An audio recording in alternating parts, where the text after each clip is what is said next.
নমস্কাৰ আমি আলোচনা কৰি আছোঁ এডিআৰই গেট 4 ৰ ওপৰত আমাৰ যি আসাম ডাইৰেক্ট ৰিক্ৰুটমেণ্টৰ গেট 4 পৰীক্ষা হৈ গ'ল তাৰ ওপৰত আলোচনা কৰি আছোঁ আজিও আমি গেট 4 ৰ ওপৰতে আলোচনা কৰিম আমি আজি আলোচনা কৰিম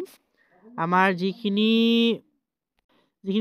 ডিগ্ৰীধাৰী কেণ্ডিডেট হয় আমাৰ যি BA BSc BCom পাছ তেওঁলোকৰ ওপৰত আজি ভিডিঅ'টো লৈ অহা হৈছে আমাৰ কিমান কেণ্ডিডেট আছে এই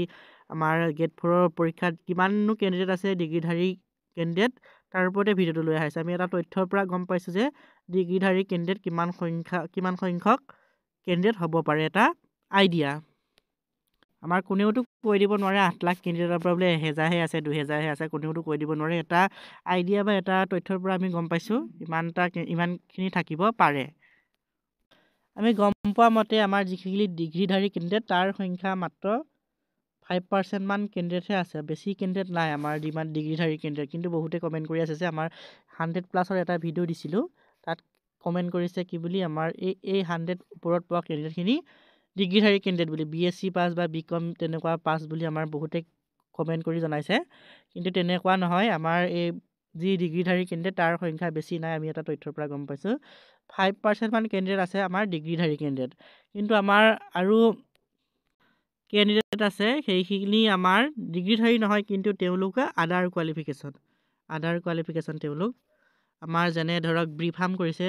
হায়াৰ ছেকেণ্ডাৰী পাছ কৰি B.Pharm কৰিছে বা তেনেকুৱা ফাৰ্মাচিষ্ট কৰিছে বা তেনেকুৱা টেকনিকেল কিছুমান আমাৰ কেণ্ডিডেট আছে কি লাইনত পঢ়ে আমাৰ হায়াৰ HS পাছ কৰি বহু কেণ্ডিডেট লাইনত পঢ়ে তেনেকুৱা কেণ্ডিডেটৰ সংখ্যা কিন্তু আমাৰ ইয়াত 30%তকৈও অধিক আছে বুলি গম পোৱা গৈছে 30%ৰ অধিক আছে বুলি আমাৰ ITI খিনি বাদ দিলে আমাৰ ITI খিনি পৃথকে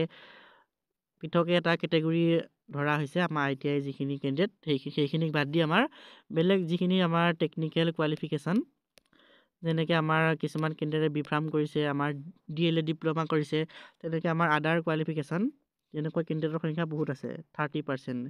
এতিয়া এইখিনি কেণ্ডিডেট কেঞ্চেল হ'ব নেকি এই যি 30% কেণ্ডিডেটৰ কথা ক'লোঁ সেই কেণ্ডিডেটখিনি কেঞ্চেল হ'ব নেকি তাৰ ওপৰতে আলোচনা কৰিম আমাৰ যি 30% কেণ্ডিডেট আদাৰ কোৱালিফিকেশ্যন এই কেণ্ডিডেটখিনি কেঞ্চেল হোৱাৰ চান্স নাই 1%ও চান্স নাই এই কেণ্ডিডেট কেঞ্চেল হোৱা কিয় নাই কাৰণ আমাৰ যিখন এপ্লিকেশ্যন ফৰ্ম হৈছিলে তাত অকল আপোনাৰ গ্ৰেজুৱেট কেণ্ডিডেট যোনখিনি ডিগ্ৰীধাৰী হয় সেইখিনিকহে আমাৰ এপ্লাই কৰিবলৈ দিয়া হোৱা নাছিলে তাত কিন্তু আমাৰ যি কোৱালিফিকেশ্যনৰ ঘৰবিলাক আছিলে আমাৰ হায়াৰ ছেকেণ্ডাৰী পাছ হওক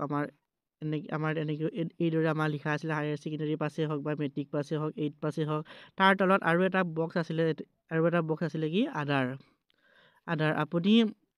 হয়তো কিবা DLA ডিপ্ল'মা কৰিছে বা B.Pharm কৰিছে তেনেকুৱা ধৰণৰ আমাৰ কিছুমান টেকনিকেল কোৱালিফিকেশ্যন আছে সেইখিনি যদি আপুনি কৰিছে তেনেহ'লে আপুনি ইয়াৰ বাবে ইলিজিবল হয়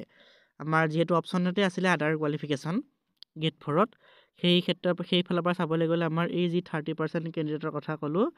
সেইখিনি কেণ্ডিডেট কিন্তু আমাৰ ইলিজিবল হয় বাকী আমাৰ 5% কেণ্ডিডেট যি আমাৰ ডিগ্ৰীধাৰী তেওঁলোকৰ যদি আমাৰ কোনোবা কেণ্ডিডেট আমাৰ কোৱালিফাইড হয় তেনেহ'লে তেওঁলোকে যদি সঠিক তথ্য দিব নোৱাৰে তেনেহ'লে তেওঁলোক ৰিজেক্ট হ'ব আমাৰ এখন আণ্ডাৰটেকিং ফৰ্ম ফিল আপ কৰিবলৈ দিয়ে যেতিয়া আমাৰ ভাইভা টেষ্ট লোৱা হয় তেতিয়া আমাৰ ডকুমেণ্ট ভেৰিফিকেশ্যন হয় ডকুমেণ্ট ভেৰিফিকেশ্যনত তেওঁলোকক এখন আণ্ডাৰটেকিং ফৰ্ম ফিল আপ কৰিবলৈ দিয়ে তেতিয়া তেওঁলোকে যদি উপযুক্ত প্ৰমাণ দিব পাৰে যে মই ডিগ্ৰীধাৰী নহয় তেনেহ'লে তেওঁলোক ইলিজিবল হ'ব যদি নোৱাৰে তেনেহ'লে তেওঁলোকৰ প্ৰাৰ্থিত্ব বাতিল হ'ব আৰু এটা আমাৰ কমেণ্ট কৰি থাকে বহুখিনি কেণ্ডিডেটে কি কৰি থাকে মই ইমান নম্বৰ পাইছোঁ মই ইমান পাইছোঁ মোৰ চান্স আছেনে সেইটো এতিয়া আমি ডাইৰেক্টলি ক'ব নোৱাৰোঁ কিন্তু এটা আমি আইডিয়া দিছোঁ যে আমাৰ যোনখিনি জেনেৰেল কেণ্ডিডেট হয় জেনেৰেল কেণ্ডিডেট আমাৰ যোনখিনি জেনেৰেল কেণ্ডিডেটৰ 85 নম্বৰ পালে তেওঁলোক ছেফ বুলি ধৰিব পাৰে আমাৰ জেনেৰেলৰ কথা কোৱা হৈছে এইখিনি আৰু বাকী আমাৰ SC আৰু OBC তেওঁলোকৰ যদি 80 আছে তেওঁলোকে ধৰি থ'ব পাৰে এটা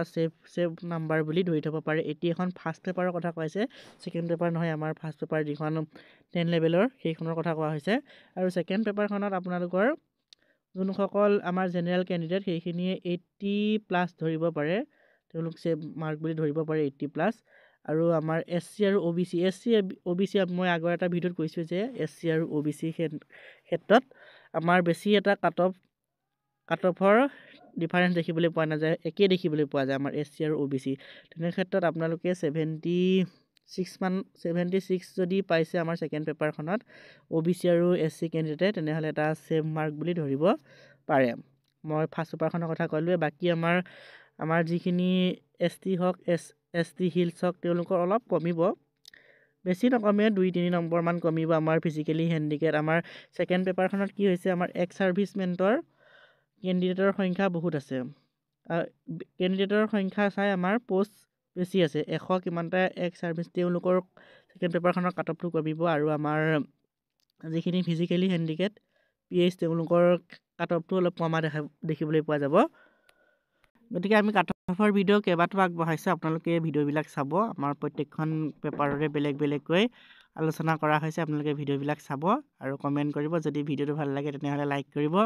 কমেণ্ট কৰিব, লগতে চেনেলটো ছাবস্ক্ৰাইব কৰিব। ধন্যবাদ।